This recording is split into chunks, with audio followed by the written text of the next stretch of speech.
Okay, guys, I really like this creator, Patrick CC. He makes super concise video essays, and he's been making longer and longer ones that are like literally like full-on documentaries. But this guy, Patrick CC, makes really good videos. I saw he put one out, The Stunt That Forced a Legend to Quit. Travis Pastrana, kind of a funny looking thumbnail. But I would love to learn about Travis Pastrana. He's been instrumental in the action sports industry and done like a lot in his career and a lot after his career too. So let's see what Patrick CC's got to say. To constantly seek the feeling of being at the edge of death is not bravery, it's insanity. But you cannot simply call Travis Pastrana a reckless adrenaline junkie with no regard for his mortality. In fact, he is arguably the most self-aware, calculated thrill seeker in history, which is likely the only reason why he is still alive. Damn! The moment after preparation and before the conclusion is the most intense, the best, and the scariest moment that you'll ever have. And for me, that's the greatest moment. That's the moment I live for. It's when you're sitting up there and you're nervous. You decide then, am I going to follow through or do I need more practice? And if you decide to follow through, all fear goes out. Anything else that you're thinking of completely goes away. And the only thing that you're concerned about is that moment. And that's kind of cool. It's a good feeling. He's broken nearly every bone in his body. He's accomplished tricks nobody imagined were possible. Jumped out of planes without parachutes and walked away from that was an early viral video. Nobody so this imagined is in Sydney. were possible. Wait, I didn't even notice. He went over a helicopter. That's too high stakes. Every bone in his body. The stakes are too high. Over a helicopter. Imagined were possible. Jumped out of That's literally Tony Hawk's Underground. Bro lived Tony Hawk's Underground. McTwist over the helicopter. That's what I mean. He's so sick. And this was a famous viral video. Jumps out of the plane from crashes and then they grab onto him and tragically have ended others. But for some reason, he kept going. Not because he didn't understand the risk, not because he has this void inside his soul that cannot be filled, but because he was on a much bigger mission. Travis wasn't just trying to land cool tricks. He was trying to push an entire culture forward, to show the world that action sports weren't just chaos for entertainment, but a real, legitimate art form. And he put his body on the line time and time again. And after he built a legendary career, there was one more stunt that was on his bucket list: the triple backflip. A stunt so dangerous, only Travis could do it, but he couldn't. And how he dealt with this failure changed his legacy forever. Travis Pastrana was never afraid to crash. Even as a young boy, he treated crashing like a part of the process. It was something to learn from. Part of motocross is being able to take. I didn't expect that. What the? I did not expect that. Holy shit. Is he good? I hope he's okay. A hard fall, wind knocked out of you, thinking you're broken. My dad always said, get up. If you're broken, you'll fall back down. By the time he was in elementary school, he was already riding motorcycles, not just casually, but competitively. By the time Travis was a teenager, he started making a name for himself in amateur motocross. Not only because he was good, but because he was fearless. The kid would fly through the course, crash so violently it looked like the end for him, then shake it off and go even harder. There was kind of a reckless intelligence to the way he rode, and people respected it. I don't know military guys. I'm sure there's guys that are like next level, but like I just, as far as action sports goes, I think he's the gnarliest guy I've ever seen or met as far as pushing the limits, risking his life over and over and over. And yeah, he's got a lot of metal in his body, dude. And even though Travis was a promising racer, he would ultimately become more known for freestyle motocross. At just 15 years old, he was already chasing bigger jumps and longer airtime, but that came with plenty of injuries. Travis had broken 18 bones in 4 years, and that didn't even come close to scaring him away from a dirt bike. That's cool, I don't need to go to the hospital. Are you on break? Yeah. What the heck? He was just so chill about it? There's clips of Deegan taking a hard summon an e-bike. Who's Deegan? Sounds like a rapper. Scaring him away from a dirt bike. He just so chill was like, oh, it's broken. And that didn't even come close to scaring him away from a dirt bike. Oh yeah, it's broken. That's cool, I don't need to go to the hospital. Are you on break? Yeah. Well, I mean, this video is saying like his career is long gone because he got injured too much, but His career was the first phase, and then his businesses that are based around his kind of legacy was the second He phase. suffered one of the worst crashes God. of his life when he separated his spine from his pelvis. It was pure luck that he didn't bleed out right there on the spot. Travis spent 3 months in a wheelchair, but even then, he was popping wheelies around and eager to get back on his bike. Just 6 months after this spine injury, he entered the first ever Moto X freestyle competition at the X Games. The 15-year-old was sending dangerous tricks over huge gaps while smiling and entertaining the crowd. His run earned him his first ever gold medal, which was his breakout Shout out moment X into Games. mainstream success. Never been defeated freestyle contest, X2000. Live on to my reputation, man. I can't say enough. I'm so excited to be here, and yeah, hopefully next time Carrie and I will both be in the comp doing backflips. And as if winning gold wasn't cool enough, he decided to jump out of the course and into the San Francisco Bay. ESPN chose not to show the footage, and he was almost stripped of his gold medal, but to the fans. What? Why? Bro, why? Pollution? Oil in the water? ESPN chose not Like, to show that the ruins footage. the motorbike, surely, right? The motorbike can't go underwater. It can't go underwater just for 1 second. Like, you'd think it's ruined. The engine can't be underwater. He was almost stripped of his gold medal, but to the fans, he was an absolute badass. From there, Travis won the 2000 AMA 125cc National Motocross Championship, which was a major achievement in traditional this is motocross racing again and now. proved that he wasn't just a freestyle showman, he was a legitimate racer with elite skill. Shortly after his 18th birthday, he decided to backflip his dirt bike into the Grand Canyon, jumping off midair and parachuting to the bottom. He won gold for the Patrick, that wasn't a backflip. elite skill. Shortly after his 18th birthday, he decided to backflip his dirt bike into the Grand Canyon, jumping off midair and parachuting to the bottom. He won. Watching this, it gives me an idea for a TikTok. Is you play that footage of the bike, and then you film a video of you like hiking in the Grand Canyon. You're like, what a beautiful day, and then the bike just goes. Gold for the third year in a row at X Games in 2001. He became the first rider to land a backflip during competition in 2002. In 2000, Yeah, because I always thought no one could backflip. My brother, back in the day, they had a motorbike freestyle show in Australia, Melbourne, Australia. I want to say it was probably early 2000s, 2002, 3, maybe, around then. My brother went there. It was called Krusty Demons.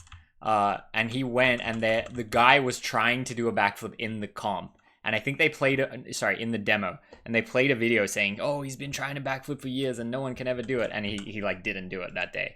And then pretty soon after, it became standard for people to do backflips.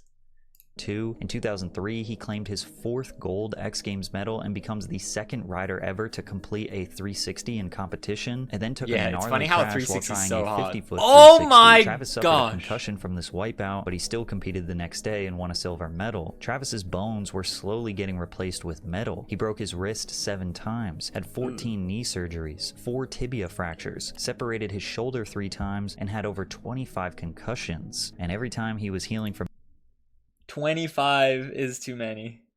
That's the thing, is like, I love skating. I enjoy taking risks, but I enjoy taking calculated risks.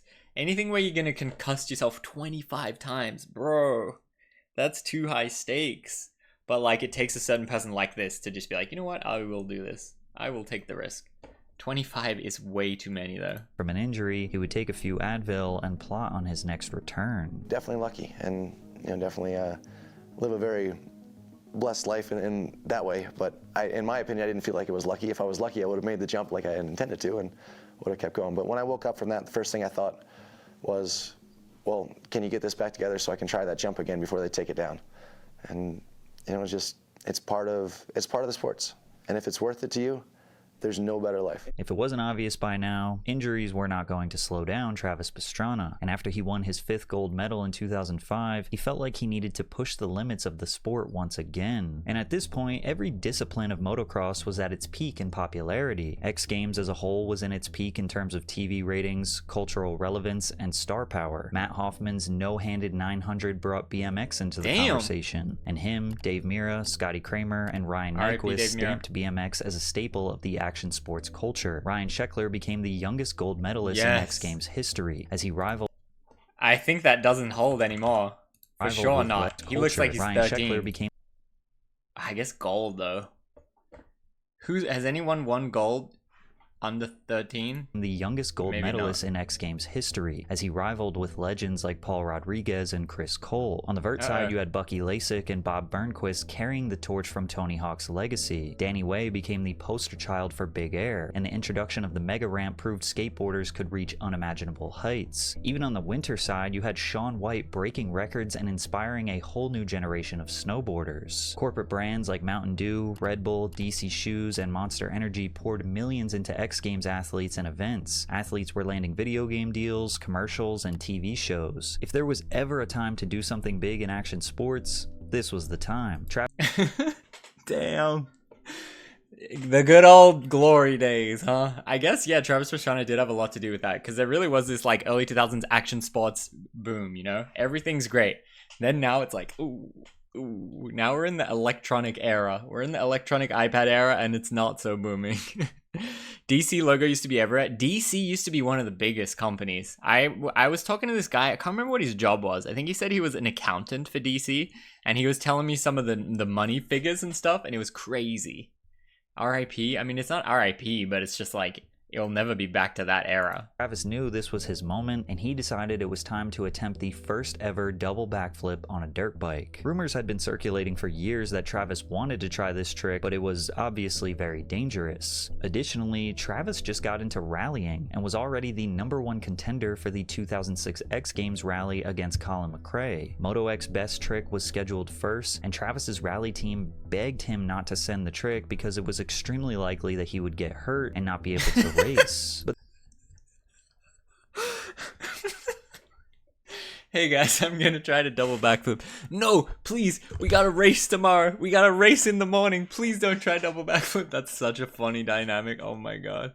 RIP Ken Blog, yes. But I this seen is you in the Travis photos. Pastrana, and nothing will motivate him more than someone I telling don't think him he not landed. to do a Surely trick. not. And on the evening of August 4th, 2006, Travis Pastrana threw an absolutely perfect double backflip and stuck the landing flawlessly. The crowd erupted in excitement as they just witnessed history. How do He you made this practice extremely that? dangerous stunt look effortless, like he had done it thousands of times. It's so perfect, it almost doesn't even look real. He secured gold with a 98.60, which is the highest score in best trick competition to date, and it could be considered the most iconic moment in X Games history at the peak of its popularity. And in true Travis Pastrana fashion, this glory wasn't enough. He went on to win gold in Moto X Freestyle and rally car racing in the next couple of days. And keep in mind, during his exploration for bigger stunts and higher stakes, he won multiple AMA 125cc titles and was a consistent podium threat in motocross and supercross. He was such a showman that he would occasionally send a backflip during a race. So while he was inventing new tricks and attempting jumps no one else would even consider, he was also winning professional races. This early stretch of his career made it clear that Travis Pastrana wasn't another talented rider. He was a generational talent that would certainly change everything I like that for phrase, action generational sports. talent. But this kind of greatness usually comes with a dark side, because no one can really be that gifted, always smiling, always positive, and trying to uplift others around them, right? Well, there is a slight dark side to Travis, but it's not what you would expect. Travis Pastrana has dealt with night terrors for most of his life. Not just bad dreams, but terrifying, vivid episodes where he would scream, flail, or even try to escape his own bedroom. His friends and family have witnessed him wake up in a full-blown panic, convinced he was dying or under attack. He's described watching babies burn in a fire. He's even ran a half-mile into the desert in his underwear, feet bleeding while being completely unconscious of what he was doing. Tried to fix it a little bit when, because when I have broken bones or something and I still get up and I wake up and I'm jumping and I realize I have a broken ankle when I'm in the air or tumbling down a set of steps, or I've knocked my front tooth out. The only time I've knocked a tooth out was actually having a night terror. Dogs, right? Yeah. What the? I didn't know that. Bro's so gnarly that he's getting injured while he's asleep. What the fuck? I was diving away from dogs and I was in the air going, I don't have any dogs. And just, tumbling down the set of steps. So, yeah, that kind of sucks. And your mom said she's literally almost had to jump on top of you when you're in a hospital bed to avoid you having to jump up. What happens? Some I remember, some I don't. Most of the times that I remember now, if I can actually feel like I'm awake, then I can just sit there and be like, okay, I'm schizophrenic or something, and just go right back to sleep. But most of the time that I'm running around now, I have no idea. So really, No, I wake up and I'm just in midair running full sprint through the desert or down the road. Wake or, up midair? Out of my hotel room. I can get out of locked doors. I'm fully functional. But Doctors believe it's tied to a perfect storm of factors: repeated head trauma, years of physical abuse to his body, chronic sleep disruption, and a psychological toll of living life inches from death. On top of that, his brain has been trained to respond to constant adrenaline spikes. He's lived in fight or flight mode for over 2 decades. When you live your waking life flying through the air at 70 miles per hour about to crash, it's not surprising that your body might stay on high alert even when you're asleep. And yet, Travis doesn't let this slow him down at all. He just...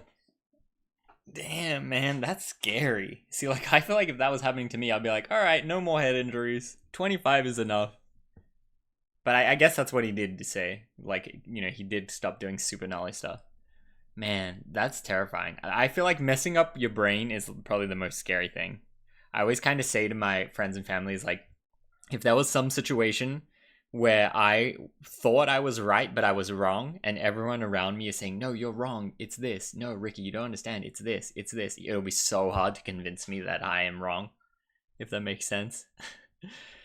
Man, yeah, it's scary. Shrugs his shoulders and says it is what it is. But anyway, so yeah, I've just gone to the theory that I have some screws loose, and they've been loose since before I had my first concussion, and I'm all right with that. From the constant threat of death to the night terrors, it's clear that the only reason Travis was still doing this was because he was on a mission to transform action sports from a fringe sport to a serious mainstream career and make sure it was there to stay. But he couldn't do it alone because he was surrounded by some of the most raddest people in the industry, and he wanted to give them a platform. And with that... Wait, that was Guinness? Look at the Guinness World Record guy. I was like, do I recognize any of these people? Not really, to be honest. Probably all motocross. Surrounded by some of the most raddest people in the industry, and he wanted to give them a platform. And with that came the birth of Nitro Circus. What started as a series of homemade DVDs quickly evolved into the MTV Classic series. Travis and his friends filmed stunts, crashes, and behind-the-scenes good times. Unlike most reality TV at the time, Nitro Circus was as real as it gets. It was basically Jackass on adrenaline. Some of the most... The way I would describe it is Jackass with engines, because everything was usually engine-based. Whereas Jackass was more just like BMX, skating, random gimmick that's like not going to work. But then these guys are actually super high talented pros. Whereas like Jackass was just like idiots kind of. It's kind of like the souped up version of creative Jackass. Stunts imaginable done by world-class athletes. Travis landed a backflip on a kid's tricycle over a mega ramp. I remember Runner seeing that skied for the down first a time. moving escalator. Travis and Jolene Van Vaught tandem jumped a motorcycle into the Grand Canyon and pulled a parachute to land safely at the bottom. Travis also backflipped from the top of one building to another. If he landed 6 feet shorter, he would have been R.I.P. Cam McQueen successfully executed the first monster truck backflip in competition with the Nitro Circus themed truck. The show only ran for 2 seasons on MTV. I mean, this compared to everything else, everything else is so bugged. Is this really that hard? What do? You just ride into the right thing and you just press ride. The first monster truck backflip in competition. What do you have to do? With the Nitro You just send it, right? Like, what do you have to do anything in the air? Cam McQueen successfully executed the first You monster just send, truck backflip boom. in competition with the Nitro Circus themed truck. The show only ran for 2 seasons on MTV, but it didn't stop there, because Nitro Circus wasn't just a media empire, it was Travis Pastrana's actual lifestyle. And now that most of his life was dedicated to pushing stunts to the highest degree, there was one trick he had his sights set on, another legacy-defining trick, the type of trick that could maybe even allow him to retire, the triple backflip. But sadly, this trick would not go the way Travis planned it. The quest for the triple backflip began immediately after he landed the double, but this was a whole different ballgame. At 6'2" and naturally lanky, trying to spin a 250-pound bike around 3 full times in the air seriously tested what his body could realistically do. Everything about it made his friends and family nervous. The consequences with any sport is high. And when you're doing a single flip, 20 feet off the ground, that is high. There have been people that have died doing flips. We've lost some good friends along the way. It's the risk that comes with it. With double flips, there's only 4 of us that have ever done it, but 2 of them have barely woken up from a coma. Travis wasn't even attempting the trick Like, is it worth it? Is it worth it at that point? What do I think of Karen Keppel's part? I have not watched it. We could watch it after this if you want. For a medal or competition, he was chasing it because no one else had done it. And to him, that was enough reason to risk it all. The triple elevates this by a multiple of 4 or 5. It's not going to the next level. It's meaning that you have to do a double backflip on the way up and another flip as you're falling away. So exponentially, it increases in difficulty, in height, in risk, in everything else. The craziest part about the triple was that he couldn't really practice it without risk of injury. So his practice sessions were him sending a triple backflip into a canyon with a parachute. And That's it was at this insane. point that even he was unsure if he could pull it off. Even with all his experience, Travis immediately realized how much harder the triple was than the double. It wasn't just about spinning faster. The entire setup ramp, height, takeoff angle, body position had to be perfect. And even then, there was no guarantee you'd make it back on 2 wheels. But his longtime sponsor Red Bull believed in him. They rented an entire blimp hangar and built a massive custom ramp specifically designed for this legendary moment, but Travis could not do it. On his absolute best attempt, he completed 2 rotations and landed on his back tire, but couldn't fully flip another time. But as we know by now, If you're flipping only 2 times, that's so scary because then you could do 2.5 and Travis really does not be accept dusted. failure, so he got back to work. This was one of the few times that the Nitro Circus team pulled in experts to calculate exactly how big the ramp needed to be and how fast the rider needed to be traveling. They ultimately designed and built the jump in Travis's backyard, which is also known as Pastrana land. Travis invited 2 of his FMX buddies to try this thing out, Josh Sheehan and Tom Pages. However, nobody wanted to test it out because, as you can see, it looked horrifying. The ramp was 37 feet tall, and the landing was a massive airbag that could easily be missed on the left or right, sending the rider into the trees or plummeting to the hard ground. And make no mistake, that airbag is not a soft landing. Travis suffered 6 concussions just from landing on the bag. After multiple days of practice, Josh was able to successfully get 3 rotations, but on one occasion he landed Give it up. Concussion in the foam pit? It's not worth it. Dude, 6 concussions? Like, just think about that. You get a concussion once and you say, I got a concussion in the bag, but I'm still going to do it. It's still worth it. Then you get another concussion. And then you say, oh shit, I got 2 concussions. It's still worth it. It's still worth it. Then you get another concussion. And then you go, it's still worth it. It's still worth it. How could, like, that's too many. That is way too many. I think you can take 1 or 2, not 6. In the bag, not even in the... all the way on the not side even of in the the real airbag. landing. Because the bike is so heavy. What's that desired landing in the bag, you know? Basically landing on the wheels or you're dead anyway. Because if you land upside down with the bike, you're gonna really get crushed. Have you seen Ice's prison stream? No, is it on right now? We could watch a little bit after.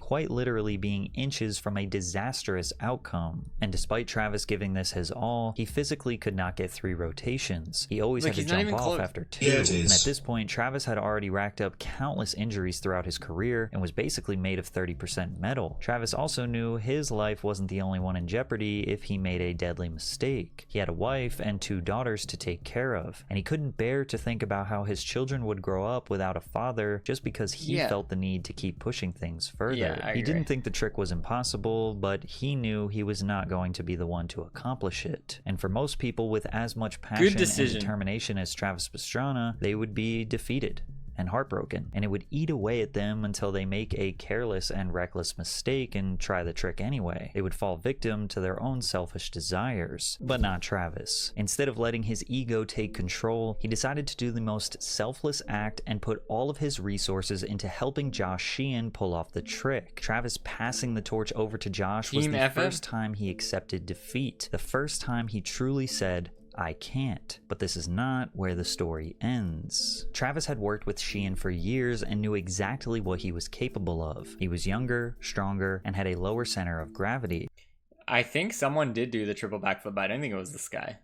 I hope he mentions it. I'll pull the clip up if he doesn't show it. And more importantly, Sheehan had the one thing that Travis no longer had, a healthy body. Travis was there during the entire process, offering feedback from his own attempts and guiding Sheehan through the whole thing. He truly wanted Sheehan to do the thing that he struggled to achieve. Throughout my career, I've always been more nervous, I guess, when someone else is trying something because it's outside of your control. And when you're in the moment, I feel like you can harness that. But I'm not as nervous for Josh as I would be for most people because Josh is not just some wing. I don't know, man. You know. If I like gassed someone up and I go, yeah, I couldn't do it, you're gonna do it. Let me help you. We're gonna do it. And bro just breaks his spine, and then I gotta go to his wife and say, oh yeah, he broke his spine. Sorry about that. I don't know, man.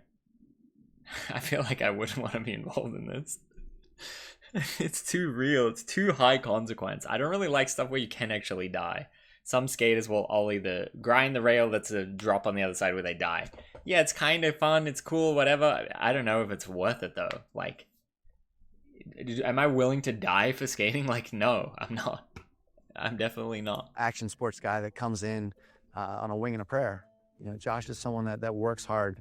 And when he commits to doing something, he knows that he has put the time, he's put the effort, he's put the research into making it happen. And mind you, this was not a few months or even a year-long process. This was multiple years in the making. And during that time, the interest in action sports, at least from a corporate level, was slightly declining. X Games viewership year over year was dropping, and it definitely felt like it was past its prime. However, Travis and his crew launched the Nitro Circus live touring show, which combined FMX tricks, BMX, skateboarding, scootering, base jumping, wheelchair flipping, literally any other action sport you can think of. Travis was platforming them in stadiums around the world. Even during the mainstream decline of these sports, Travis refused to give up on this industry, and even as audience sizes shrunk, the riders gave everything they could to the crowd. Unfortunately, the triple backflip was too dangerous and needed too many specific resources to accomplish at the time. So in 2015, over 3 years after Travis's initial attempt, they went back to Pastrana land to get Josh to do the trick.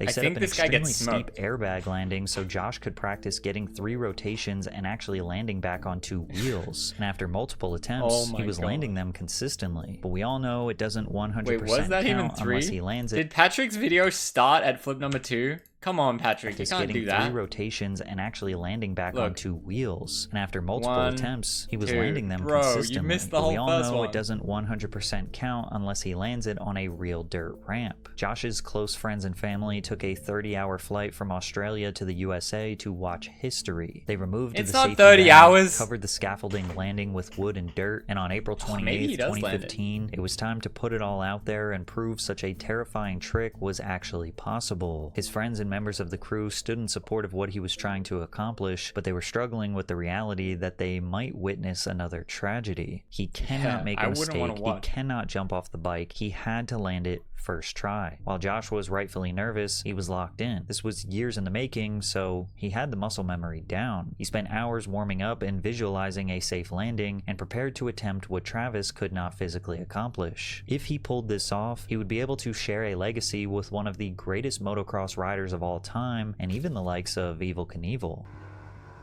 Oh man. That's too much. Josh Sheehan landed the triple backflip nearly perfect, riding away and fully embracing Travis Pastrana, thanking him for making this dream a reality. Even though Travis never got to land the triple himself, it felt like the right conclusion to the years he spent pushing FMX to the absolute limits. It proved that the next generation could pick up where he left off and carry the sport forward in a way that he had always hoped for. And this was by far not the end of Travis Pastrana pushing the limits. Shortly after this, he started projecting the double backflip 360, but it was all too clear that he was past his physical prime. His body was just too beat up and broken to achieve these death-defying stunts he once handled with ease. Granted, all the other sports Travis transitioned to still involved insanely high speeds and dangerous ramifications, but most of them came with way better safety precautions. Rally racing became one of his new main outlets for adrenaline. Travis had been dabbling in rally since the early 2000s, but once he stepped away from motocross full-time, rally quickly became his main sport. He went on to win multiple championships in Rally America, and behind any wheel, Travis brought that same style and talent for racing that made him great on a bike. Then again, Travis was constantly suffering the loss of friends. Ken Block, Ron Meredith, J.O. Archer are just 3 of many of Travis's friends who died participating in extreme sports. Additionally, Travis's daughters were older now, and they understood he was constantly risking. His wife is Lindsay Adam Hawkins, and she was the first woman to ever do a 540 on vert, I'm pretty sure, which is kind of sick. His life, even inside of a car. When my daughter, my oldest Addie, was crying and she said, "Dad, just don't go. Could you just not leave?" And I went, and that was 100 Acre Wood We came up over a crest, and I was getting my butt absolutely kicked by Brandon Semenuk, and I was trying to put in a good stage and do the best that I could, and we missed a tree at 130 by, I mean, no room. I got done the stage, and I thought, it's not worth it. These days, Travis is still fully enthralled in the world of action sports, but his personal participation has slowed down a bit. He is only 40 years old, but his body has taken some serious damage, and he spends his days raising his daughters and trying to not constantly wake up in pain. His legacy is stamped as the most badass dude to ever ride a dirt bike and maybe even drive a car. But his legacy from here on out is not defined by what trick he will land, but about the lives he can change by giving back to newcomers in the sport that he helped build from the ground up. So no, he didn't land the triple backflip, but he didn't need to, because Travis Pastrana already did the impossible 10 times over, and he lived to tell the story. Sick documentary. Shout out to Patrick CC. I mean, he has a lot of success on YouTube, but like you can see why he makes really good videos. I want to see, I'm pretty sure an Australian guy did a triple backflip. The triple is just too insane though. I think Uzi showed me this at Braille when this happened. Look how fucking high. Josh Sheehan, like, how does he slow it down enough? How does he slow it down like that?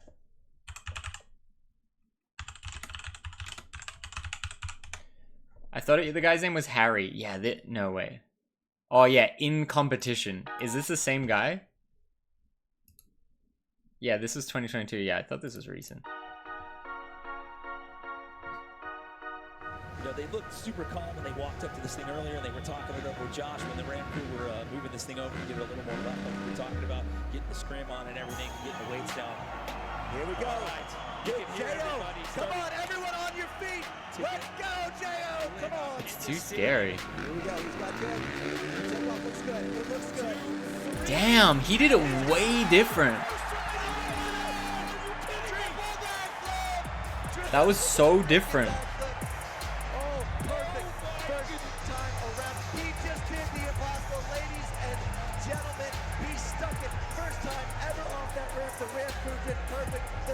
We got a slow-mo. He overcame the nerves. 7 G's of impact, landed exactly where it is. Doesn't spot the landing. Doesn't spot the He whipped it. The other guy was having a picnic. Oh my gosh, it's too gnarly. But see, this is kind of a resi. Whereas the other guy who did it legit, I guess. But I mean, this is in a comp. It's so insane. Alright, this is what I want. 3 years to doing this moment right now. Like a Lastamania. Boom.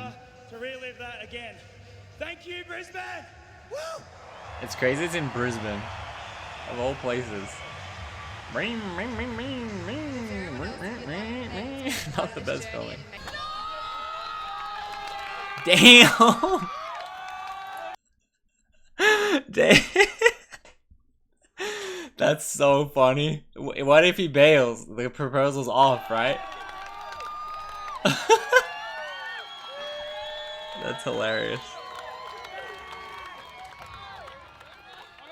She has to say yes. Imagine she says no after just doing that.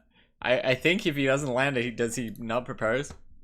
Wow, that was crazy. But see, like, it's on Nitro Circus, Travis Pastrana's brand.